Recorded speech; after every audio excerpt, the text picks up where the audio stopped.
Okay, thank you, Pamela. What I would like you all to do now is to pick up that piece of paper again. And I want you to go to the page that says the agenda, which is page 3. It looks like this.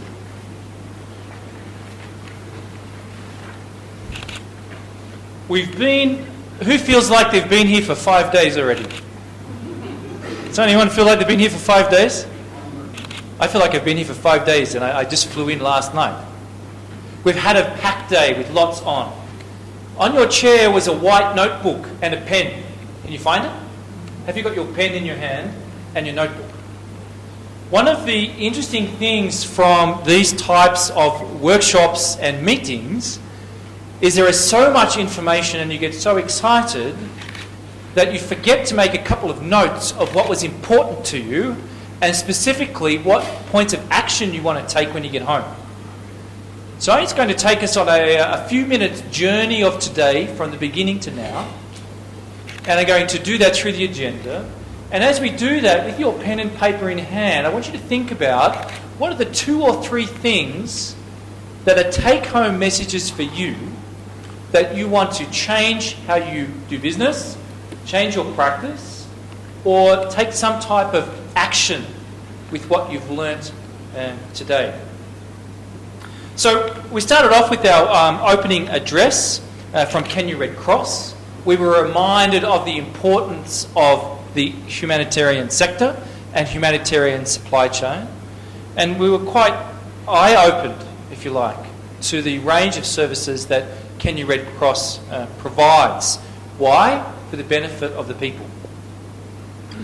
We moved on to a very interesting presentation from KEMSA that really helped us to understand the development that has occurred in Kenya, but also the complexities associated with devolution and the issues that still confront the country.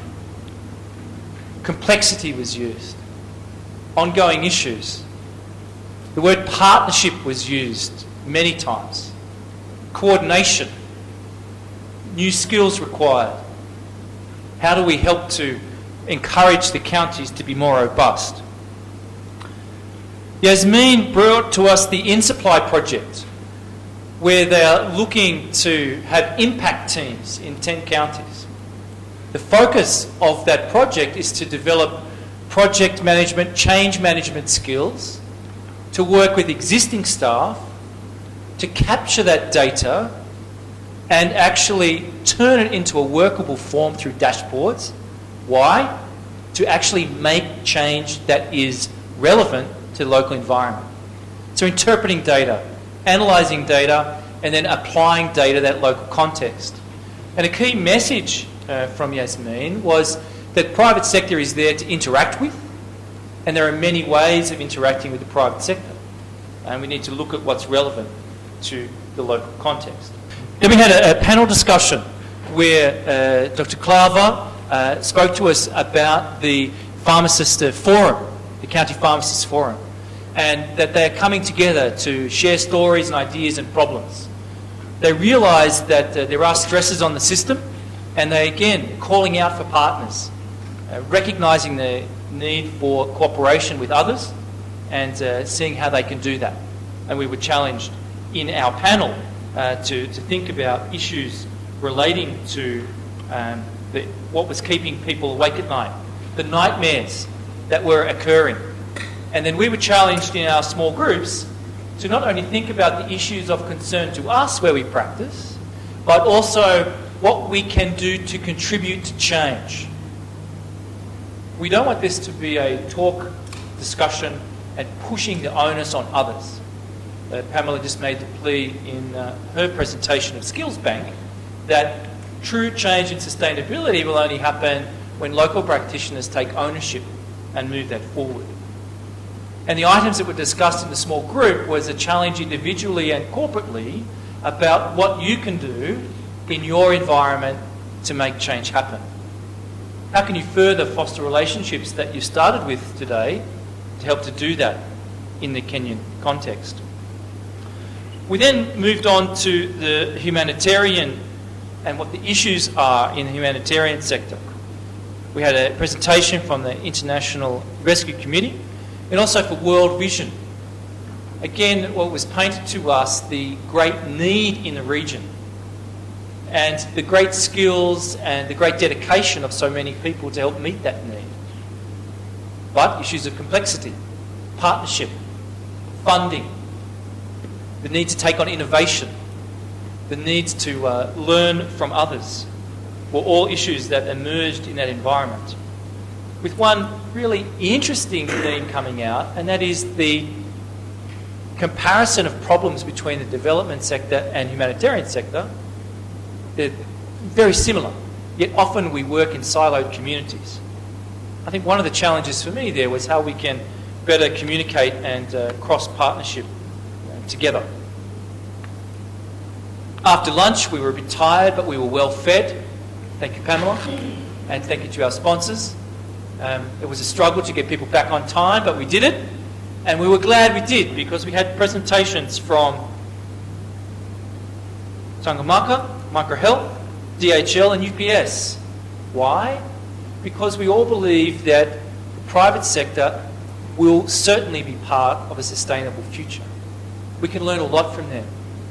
The innovations in mobile health, the pressure to look at supply chain as a real cost in healthcare delivery, and our challenge to how can we reduce those costs so we can reduce the healthcare burden to make sure that those who can afford the 450 shillings can pay to have healthcare for their families.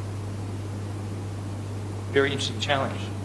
Now, DHL gave us a vision of the future with a parcel copter, but also a challenge of visibility, data visibility in supply chain. Their customers know where the parcels are, they know where the issues are, and DHL are interactive in their running of their supply chain to ensure that people are well informed. UPS, again, one of the international leaders in parcel supply. Lots of systems and procedures and a lot of activity on the African continent in relation to supply. And again, a company that is making large investments through their foundation in the humanitarian and development sector.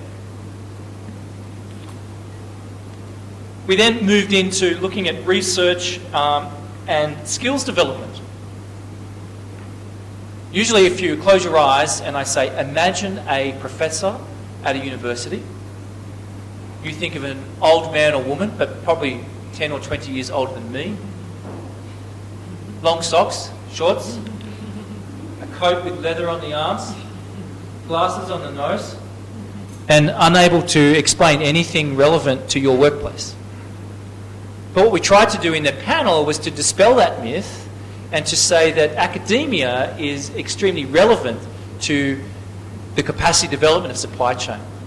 Academia is a partner to engage with for the purposes of education, for skill development. And also we received a challenge about thinking about how research skills, operational research, action research is relevant to help make the problems real, how to share data between us around case studies, as well as considering the mathematical models to help us better understand. We were challenged to increase our relationships with academics, but in a way that is work-related and relevant so that we can make change happen, change for quality development. Then a very handsome man from Australia stepped up and spoke about IAPHL. So you're asleep, no laughter. Wrong joke. Come on guys, I took 4 planes to get here. It took me 36 hours. And the point I was making with IAPHL is that we have an open access professional association which we want to encourage you to join and to tell your partners about. But more importantly, on your agenda is a range of resources that are available that if your supply chain people had access to them, would be able to develop their skills and knowledge and networking without spending more money in order to improve their circumstances as they are. As an extension to that, Pamela brought to us the concept of the skills bank and mentioned the challenge to donors, but also the opportunities of the future. where PSA are working to help move the dial, as it were, to encourage the development of local skills and competencies. You may have seen coming through during break times a promotional slide regarding the book that Pamela and I have written. Sort of open advertisement, conflict of interest is there. But that's the first time that someone has documented in an easily readable form some of the management thinking and approaches around supply chain capacity development in a systematic way that thinks about theory of change. I would encourage you to get access to that. And also, you will have noted some slides around some of the training options that are coming up shortly. Yes, there are a range of training, and you can see where that is, but there are some things coming through IMPHL. So how do we turn all these words into action? I'm going to give you that 1 minute of silence while you make a couple of notes on that paper. What action will you take when you go home?